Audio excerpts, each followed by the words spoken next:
Olá, sejam muito bem-vindos e bem-vindas ao videocast do FGV Company Insights, em parceria com a revista GV Executivo. Esse é um espaço de conexão entre a pesquisa, o mundo acadêmico e o mundo corporativo. E o tema de hoje é criatividade e longevidade. Os estudos mostram que o auge da criatividade acontece por volta dos 40 anos. Mas será que é possível manter a criatividade ao longo da vida e da carreira? No podcast de hoje, vamos falar sobre a relação entre envelhecimento e criatividade e as estratégias que os profissionais mais velhos podem utilizar para aumentar o potencial criativo. Os nossos convidados são Maria José Tonelli, que é doutora em Psicologia Social pela PUC São Paulo, é professora titular no Departamento de Administração e Recursos Humanos da FGV-AESP e coordena o Núcleo de Estudos em Organizações e Pessoas da FGV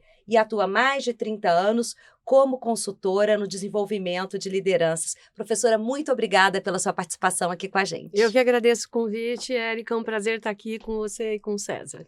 E César Tureta, que é doutor em Administração pela FGV-AESP, é professor, pesquisador da Universidade Federal do Espírito Santo e trabalha com pesquisas sobre processos criativos e longevidade. Muito obrigada, César, pela sua participação. Eu agradeço o convite e é um prazer estar com vocês aqui hoje. César, ainda existe uma percepção muito forte, né, de que a criatividade e a inovação estão associadas à juventude. Queria que você falasse um pouquinho o que motivou você, né, a investigar e escrever sobre esse assunto para a revista GV Executivo. Bom, a gente tem alguns relatórios que mostram o envelhecimento da força de trabalho, né? Esses relatórios são relatórios recentes e alguns também que mostram o aumento da demanda por criatividade no ambiente organizacional. Como você disse, a criatividade normalmente é associada a pessoas jovens. Mas se a gente vai ter mais pessoas mais velhas no mercado de trabalho, em princípio, no senso comum, as empresas e os profissionais em geral seriam menos criativos. E aí a gente foi investigar isso, saber o que a literatura científica diz sobre esse assunto. E aí o que a gente descobriu foi que, na verdade, a criatividade ela vai se transformando ao longo do tempo e pessoas mais velhas também têm um potencial criativo e elas são capazes de colocar isso em prática e desenvolver projetos inovadores e serem tão criativas quanto as pessoas mais jovens, né? Vocês fazem uma comparação, né, no artigo sobre a criatividade e o formato do U invertido. Então, como é que essa dinâmica acontece, né? Explica esse pico por volta dos 35, 40 anos. Esse formato do invertido, imagina como se você estivesse escalando uma montanha. Então, por volta dos 20, 30 anos de idade, você vai aumentando a sua capacidade criativa e isso vai acontecendo de maneira acelerada, como se você estivesse subindo a montanha de forma rápida. Quando você chega por volta dos 40 anos, que é o pico da montanha, é quando você atinge o auge da sua capacidade criativa. Então, é ali que você consegue acumular ao mesmo tempo uma experiência que te ajuda a resolver problemas e ao mesmo tempo você ainda tem um potencial muito grande do que a gente chama de inteligência fluida, que é a sua capacidade de resolver problemas complexos e problemas novos. Só que a partir dali, você passa a ter algumas limitações cognitivas, por exemplo, que fazem com que a sua capacidade de criar, ela vá declinando gradativamente, que aí é como se você estivesse descendo a montanha ali a partir dos 50, 60 anos de idade. Só que essa curva, ela diz respeito a um conjunto agregado de dados, é uma média. E isso não quer dizer que pessoas que têm mais de 40 anos não sejam capazes de serem criativas, porque a trajetória profissional ela tem um caráter muito individual. E após esse período, após os 40 anos, você consegue utilizar uma série de recursos que você vai acumulando ao longo do tempo para conseguir superar ou contornar essas limitações que uma idade mais avançada acaba gerando do ponto de vista cognitivo. Então, no resumo da história, mesmo após os 40 anos, as pessoas são capazes de serem profissionais inovadores e criativos nas suas carreiras e no ambiente organizacional. Se você me permite, César, agregar aí um ponto nessa conversa, eu acho que essa questão de quando você envelhece, a questão da criatividade, também tem a ver com a tua história de vida, né? Nós fizemos uma outra pesquisa, né, sobre a questão de convívio intergeracional, e existe, por exemplo, um preconceito nas empresas de que os mais jovens dominam tecnologia e os mais velhos não se adaptam e não dominam novas tecnologias, né? E essa é uma questão que depende de outras variáveis, de outros marcadores sociais. Então, não é só a idade é um marcador social forte, mas, por exemplo, a gente tem a questão cultural, a gente tem a questão de classe social, a gente tem a questão de escolaridade. Então, você tem muitas vezes profissionais mais velhos, né, que por sua trajetória se mantiveram absolutamente antenados com tecnologia, inclusive às vezes alguns deles foram quem implementaram as novas tecnologias desde os anos 80, 90 e que hoje estão chegando nos 50, são pessoas que estão absolutamente conectadas com esse mundo, enquanto que infelizmente, acho que infelizmente no Brasil, a gente tem muitos jovens que não, por viverem em condições de vulnerabilidade, não conseguem acessar, né? Assim, não conseguem lidar sequer com um computador, né? Então, eu acho que a gente tem que tomar um cuidado também, não é assim? Eu acho que a gente vai falar um pouco mais sobre isso, quer dizer, sobre os preconceitos e que marcam a questão da idade, sobre o etarismo ou idadismo, como algumas pessoas preferem chamar, mas depende também de outras, né, de outros marcadores sociais que se articulam, que se interseccionam para a gente ter, não é, uma noção do que é o potencial de produção do profissional mais velho. Quando você fala, por exemplo, né, que você tem uma inteligência fluida, né, como é chamado na pesquisa científica, né? E você tem, depois dos 40, o que a gente chama de uma inteligência cristalizada, isso não quer dizer que está imóvel, né? Que congelou, né? Ou que cristalizou no sentido de que ela não tem mobilidade. Pelo contrário, significa um acúmulo muito grande de conhecimento que permite conviver com diversos universos e ser bastante inovador e bastante criativo nessas, vamos dizer, articulando esse conhecimento, esses diferentes domínios, né? Essas diferentes linguagens, vamos dizer assim. Acho que eu me estendi muito, Não, Érica, mas por favor. isso, pela sua experiência, né, em treinamento de empresas, né, qual que é a dificuldade, né, das empresas em tratar desse tema, criatividade, com as equipes multigeracionais, né? Porque aí a gente... Que dificuldades são essas? Então, eu acho que quando a gente está falando de empresas, acho que existem, né, assim, essa outra pesquisa, né, a gente está aqui para falar desse artigo de criatividade, mas essa outra pesquisa sobre convívio multigeracional, ela mostra que nós temos muitos preconceitos, né, muitos estigmas, muitos rótulos, enfim, muitos estereótipos, né, sobre o que é, mas assim, ser um profissional mais velho e o que é ser um profissional mais jovem. O preconceito, ele também alcança os mais jovens, né? Também tem muita coisa hoje, porque os mais jovens não querem isso, os mais jovens não estão dispostos ao trabalho. Então, o preconceito, ele existe tanto para profissionais mais jovens quanto para profissionais mais velhos. E essa questão, ela é muito forte. E eu acho que isso nas empresas, na sociedade, né? Especialmente com essa ideia de que o jovem é criativo e o mais velho não. Então, eu acho que a gente tem que, de alguma maneira, abrir essas cortinas, né, e mostrar que, né, a gente tem profissionais mais velhos que são criativos. E aí tem inúmeros exemplos, a gente cita no artigo, né, César? Prêmio Nobel aos 91, né? O Hitchcock, né, fazendo Psicose com mais de 60, né? anos. O Roberto Marinho criou a Rede Globo com 60 anos. Né? Isso, A Ariana Huffington criou o site, né, HuffPost, aos 55, 6 anos depois, vendeu por mais de 300 milhões de dólares, né? Tem inúmeros exemplos, né? Tem pesquisas, por exemplo, que mostram que startups, né, essa ideia de que a startup é só, né, desenvolvida por jovens, né, assim, as pesquisas que trazem dados, né, assim, agregados, mostram que startups têm muitos profissionais com mais de 50, né? Isso. Então, acho que tem aí estereótipos que a gente precisa, de alguma maneira, né, tentar vencer, né, de alguma forma. E esse do mundo das startups que é muito forte, né? Existe um preconceito muito grande com empreendedores que são mais velhos E essa pesquisa que a Maria José mencionou, ela mostra como que pessoas com 50 até 60 anos de idade, ao fundar uma empresa, em termos de desempenho e sucesso, elas levam vantagem em relação às pessoas que têm 20 anos e fundam uma empresa. Então, eu acho que quando a gente começa a entender melhor como que funciona, né, o mundo dos negócios, o mundo do empreendedorismo, a gente vai desmistificando algumas ideias que se tem em torno de pessoas que são mais velhas, né?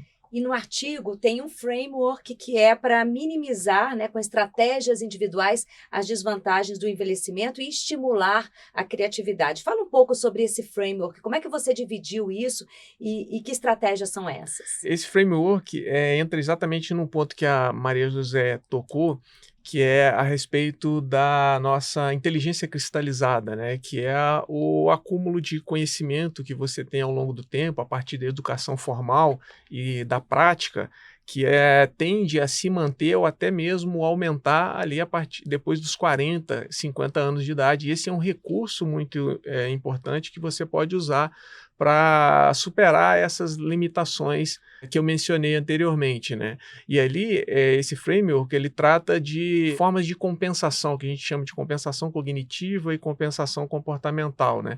Na primeira, que é a compensação cognitiva, está diretamente relacionado a você se manter atualizado, que a gente chama de prática deliberada. Você sempre está buscando novos conhecimentos, treinamentos e mantendo... Cursos, leitura, Exatamente. experiências que têm a ver com conhecimento. Exatamente.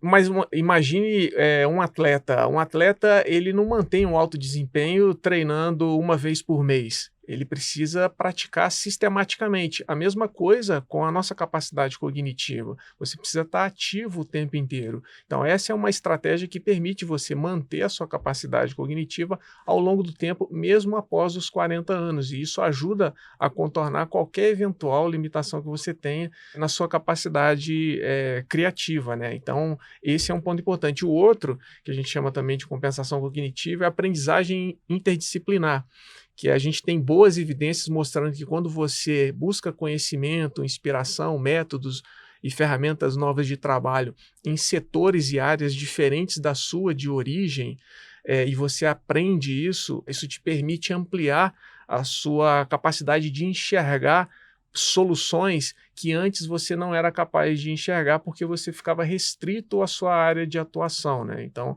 essa é uma segunda estratégia importante do ponto de vista cognitivo. E aí a gente tem outra que é a compensação comportamental, que está diretamente relacionada ao uso da sua rede de contato profissional. Essa é uma vantagem que pessoas mais velhas têm. Elas vão acumulando redes de relacionamento profissionais ao longo do tempo, e isso ajuda especialmente a contornar o que a Maria José mencionou anteriormente, que é o etarismo, né? Quando você tem um grupo de apoio, comunidades de prática, você mantém relações com outros profissionais que te ajudam, te dão suporte emocional e podem te dar novos insights. E esse é um ativo que pessoas mais velhas possuem e muitas vezes acabam não explorando como poderiam, para também ajudar a contornar essas limitações, né? E as redes sociais ajudam muito também, né, professora? Sim, eu ia fazer 2 comentários, assim, se você me permite, César. Eu acho que esse ponto que você está trazendo, que é a questão das redes, né? Eu acho que essa questão é extremamente importante e ela tem que vir aí com um certo cuidado, porque muitas vezes a própria sociedade, o ambiente, dependendo de onde você está inserido, faz com que os profissionais mais velhos façam meio que uma autoimposição de preconceito. E eles são empurrados para não lugares. Então, acho que tem que ter aí, né, e a gente estava conversando antes, Érica, assim, não é? Você já é inovador na hora que você fala, não, eu estou aqui. Né, assim, estou disposto, né, estou me mantendo em contato, né, e essa rede de contatos, com certeza, né, assim, é uma aquisição de vida toda, né. Eu acho que um outro comentário que vale a pena fazer é que algumas pesquisas também têm mostrado que uma pessoa hoje, porque a sociedade como um todo mudou, né? E uma pessoa hoje com 70 tem muitas vezes a capacidade cognitiva que antes era atribuída para pessoas de 50 lá para trás, né? Então, de fato, quer dizer assim, você tem uma mudança também, e eu diria até em redes neurais, né? Que dependendo, como eu disse, da Qualidade de trajetória, vida, da né? qualidade de Isso. vida, né? Assim, dependendo também de um Uhum. contexto social, porque essa questão do envelhecimento, ela também depende de contexto. Eu sempre Uhum. gosto de enfatizar isso, né? De Mas eu condição acho econômica. de condição econômica, de condição Uhum. cultural e tudo mais, né? Mas, de fato, eu acho que essa questão comportamental e cognitiva e essa ideia de se manter conectado, de se manter estudando, né? De se manter numa rede de relações, isso precisa curiosidade.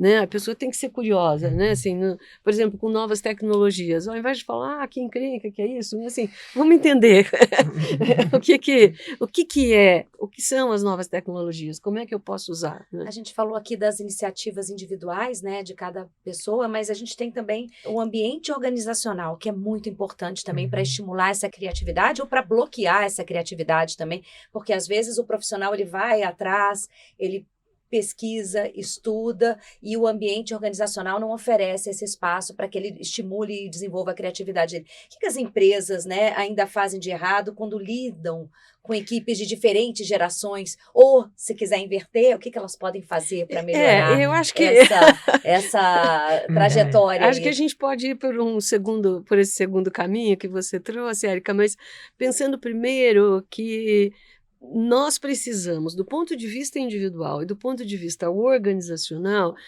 lidar com esses preconceitos. Todo mundo tem. Né? Às vezes é um alto preconceito, todo mundo tem. Então, acho que lidar tanto do ponto de vista individual como do ponto de vista organizacional com esses preconceitos. Acho que essa é uma questão importante, né? Segundo, eu acho que as empresas teriam que rever também questões de contratação. Eu escrevi um artigo há um tempo atrás mostrando, né, assim, também baseado em pesquisas, não é que embora as empresas reconheçam o potencial de contribuição dos profissionais mais velhos, elas não têm políticas e práticas para recrutamento, seleção e retenção desses profissionais. Então, as empresas poderiam atuar nessa direção, assim, de fazer a retenção. Existe sempre uma vírgula de que profissionais mais jovens são mais baratos, né, no sentido, né, de custo mesmo, e de que profissionais mais velhos são mais caros, né? Estou colocando isso entre aspas, né? E, no entanto, essa é uma questão que também precisa ser ponderada, porque os profissionais mais velhos, dentro das empresas, eles têm, primeiro, uma questão de adesão à cultura, uma questão de lealdade, uma questão, assim, de maturidade emocional, que traz um ganho também, muitas vezes intangível, mas que é extremamente importante para manter a produtividade das organizações. Então, acho que esse é um outro aspecto que tem que ser considerado, não é, quando a gente está falando da questão organizacional. Eu acho que um outro aspecto também são como é que esses profissionais mais velhos, né, assim, podem continuar inseridos dentro do espaço de trabalho. E não necessariamente precisa ser no modelo tradicional. Eles podem estar contribuindo de diferentes formas, com diferentes tipos de contrato. A legislação brasileira, desde uma pesquisa que a gente fez em 2013, ela é muito flexível do ponto de vista de contratação e às vezes as empresas não se aproveitam disso.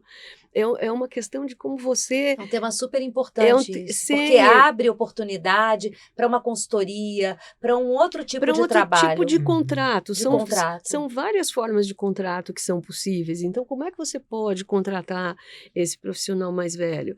Eu acho que uma outra coisa que vale a pena é também, dentro das empresas, é como é que você pode fazer grupos e gestão do conhecimento, mentoria reversa, mentoria dos mais jovens com os mais velhos, mentoria dos mais velhos com os mais jovens, enfim, diferentes mentorias para fazer uma gestão do conhecimento. Não é? Hoje em dia, e eu vou trazer aqui um outro elemento, já te passo a palavra, só terminar aqui, por exemplo, com o IA, né, com a questão da IA, você tem que ter um conhecimento forte de base para poder fazer uma avaliação daquilo que a IA está te trazendo. E isso é uma coisa que profissionais mais velhos, com toda a sua experiência, com Curadoria, né? com toda a Curadoria. sua bagagem, né, é alguma coisa que também tem que ser considerada, né? Então, eu acho que as empresas precisam, até porque não vai ter tantos jovens entrando, né? A média da população, a idade média da população brasileira hoje é 35. 2050, que está logo aí, uma em cada 6 pessoas vai ter 60 a mais, né? Então, tem toda uma dinâmica, vamos dizer, demográfica, que as empresas precisam passar a considerar para que isso possa, de fato, abrir portas, né, para os profissionais mais velhos, mas também para a inovação e para a criatividade das empresas. Desculpa, César, falei muito, por favor. Esses são pontos que a gente, inclusive, destaca, né, no artigo, que são as ações, as estratégias organizacionais, né, porque, como vocês mencionaram, não basta ter ações individuais. Essa questão do etarismo vai além de uma ação individual, porque envolve questões organizacionais e da sociedade. E uma que eu gostaria de destacar, que a Maria José mencionou, que do ponto de vista de como você desenvolve a criatividade, é o papel de mentores, né? Então, pessoas que são mais experientes, que já têm uma trajetória, experimentaram, erraram várias vezes, aprenderam com esses erros e têm um estoque de conhecimento do que funciona, do que não funciona na organização. Essas pessoas são uma oportunidade incrível para as empresas criarem programas de mentoria.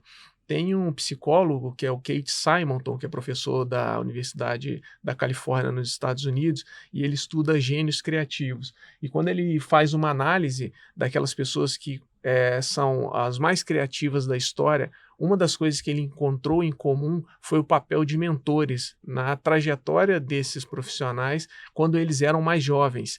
Então, a mentoria, isso vale não só para gênios criativos, né, mas para qualquer pessoa. Você ter um mentor ali, um modelo de papel, é uma referência para que você consiga não só ter boas ideias, mas saber se aquelas ideias funcionam, né? Se elas são úteis, e a experiência traz isso, né? Porque às vezes você já viu esse filme antes, né? E a gente nem falou aqui, né? Aí você já viu esse filme antes e você fala, poxa, né? Exatamente. Então, assim, de fato, acho que isso que o César está trazendo, eu acho que é bem bacana. Infelizmente, o nosso tempo é um pouco curto. Eu queria muito enfatizar aqui também, eu acho que é uma coisa que a gente não conseguiu falar do lifelong learning, né?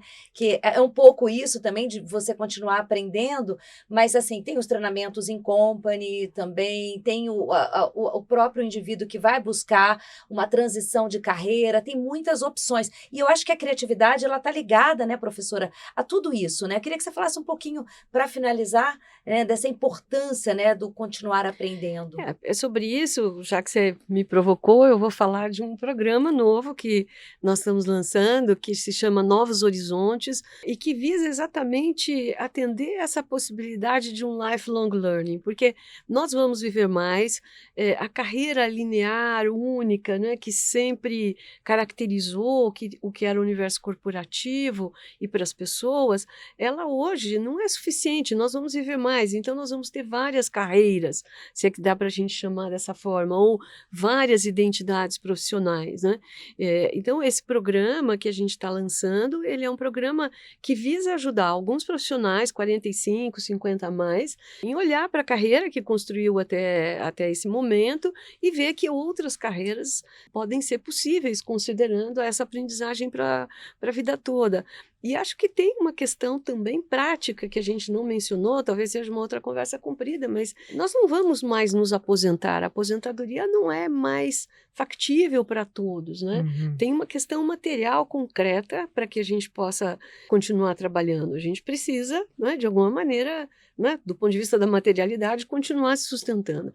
Mas também tem uma outra questão muito importante, acho que César também pode falar disso, que é a questão da nossa inserção social, da contribuição para a sociedade, do quanto que continuar trabalhando também dá para as pessoas uma identidade, uma inserção e um reconhecimento, né? Então, esse lifelong learning é para todo mundo, né? Eu acho que Não sei, César, se você quiser comentar.